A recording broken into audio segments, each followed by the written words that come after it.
Hey folks, this is Uli with Royal Tiger Imports and Into Ordnance, and we just got a bunch in of French guns, and I have no clue about French guns, so I called the expert and... French rifles, you say? Yes, and luckily Ian came by and he educated me about the French gun. So since I don't know much about him, Ian will take over and he can tell you all about him. Yes, I'm a sucker for crates of French rifles. So it looks like the Ethiopians didn't have a ton of these. They're fairly small numbers compared to some of the other guns that you're getting in. That is correct. I mean, some were only onesies and twosies, and other ones were maybe in the 20s and 30s. So there are no big quantities like for the Anfields. But you know what?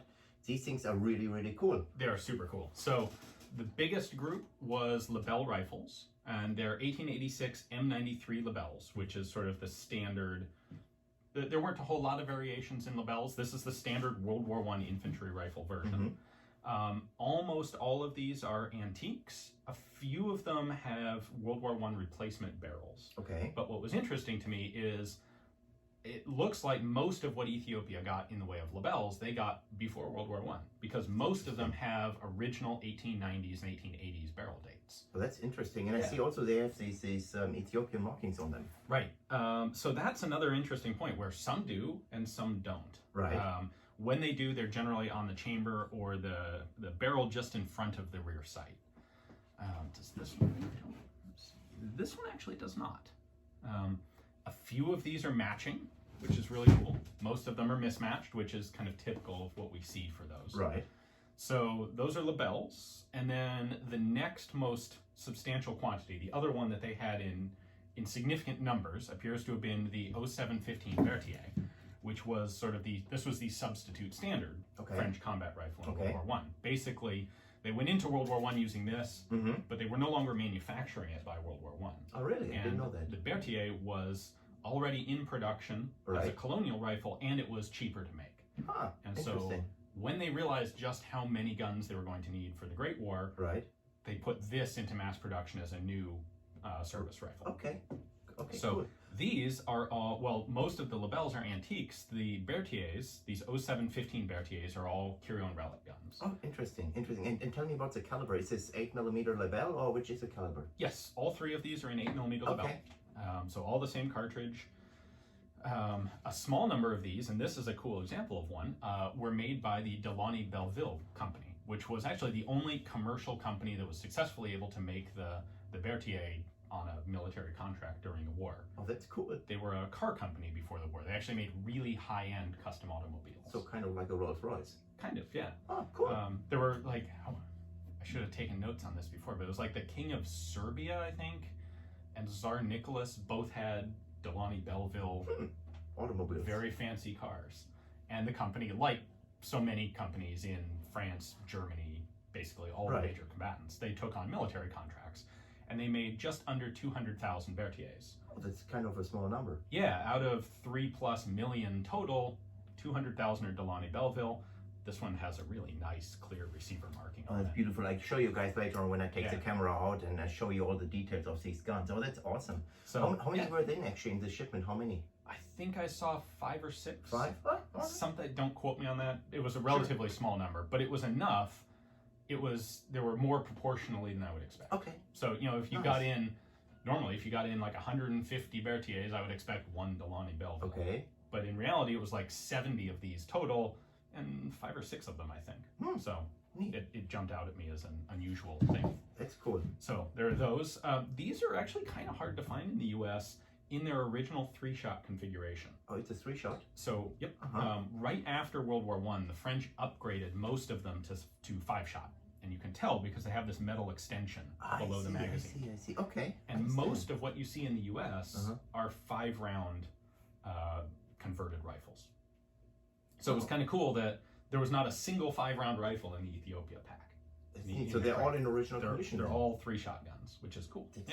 So collectors, just give us a call because they will be gone very soon. And again, some of these have Ethiopian markings and some don't. This particular one does not. Okay.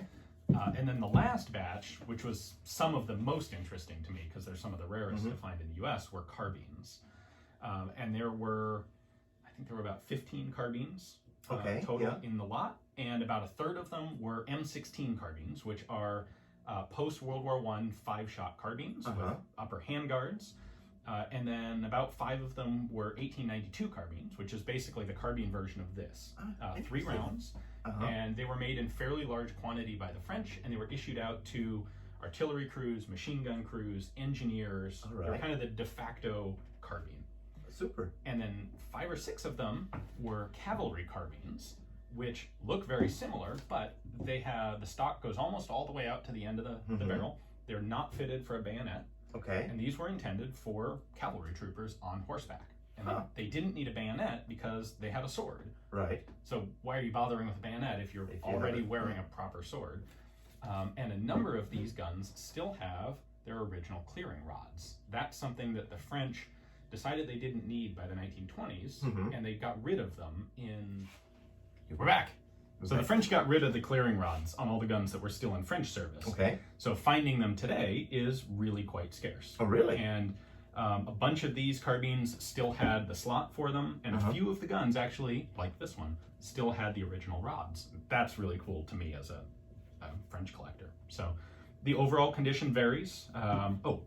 This one does have a whole bunch of Ethiopian marks on it. Beautiful, yeah. Yeah, pretty cool. So it's interesting. A few of these carbines actually have like 1901 and 1902 barrel dates, and that's because they were actually shot out in the 1890s. Oh, really? In training, and they were rebarreled and continued to see service. So we were able to tell, for example, this is a 1902 barrel, but we know from the serial number that this was an 1890s production gun, which means we know it's an antique. That's right. Okay. So it doesn't have to have an import mark, and it doesn't have to be sold through an FFL. Yeah, and Ian was kind enough actually to supply me the list of serial numbers which determine a CNR and an antique. So we can go back to see the serial number range and know exactly if it's an antique or a CNR. So thank you so much for the information. The more we can identify as antiques, the better. So this one, so what's interesting to me about this particular one is the condition is a little rough. There's chunks missing out of the stock. There's basically no finish left on the gun, but it's actually completely matching. Even the bolt head here is matching to the bolt. So, it sets up some collector quandaries. Do you want the better condition and mismatched gun, or do you want the lesser condition matching gun? Or you get them both. Or that, or just buy them all. So it's a very cool cache of French rifles out of Ethiopia. No, Ian, thank you so much for coming by and educating us about these guns. And folks, I'm pretty sure you will see some videos from Ian on Forgotten Weapons about these guns. And again, thank you so much. I really appreciate it. Folks, stay tuned, and I will do some more videos and show you now the interior of the warehouses in Ethiopia and how the stuff gets loaded and brought over here and when it arrives here at our door. So stay tuned. Thank you for watching my channel. God bless, and God bless America. Hey folks, as promised, here are the details of these guns, the French guns, the samples, the Lebel. And I simply put the camera slowly over the gun so you can see the condition. Condition is fair, I would say, and but they're all there. They're all complete. They're all good.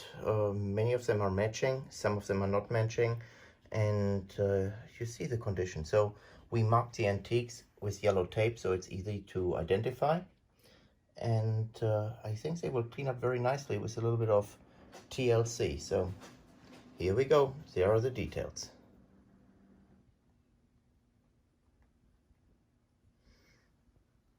And here is one of the Berthiers. Like Ian mentioned, these are not converted for 5 rounds. They're still the original 3 round.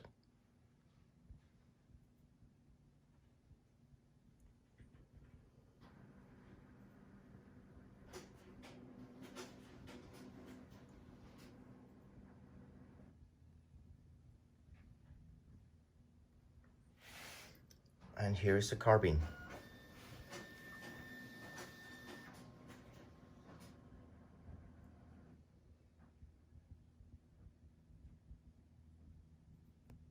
So let me turn the rifles and show you the other side. Okay guys, here is the left side of the guns. Let's start out with the Lebel, 1886-93. So here are all the markings.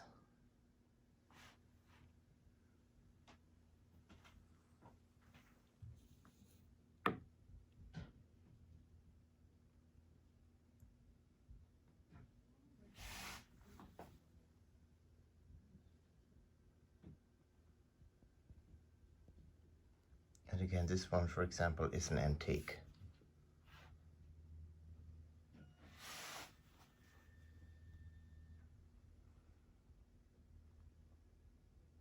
And the next one is the Berthier. And like Ian mentioned before, that is the Delany Belleville. And beautiful markings actually, and I think this gun was all matching.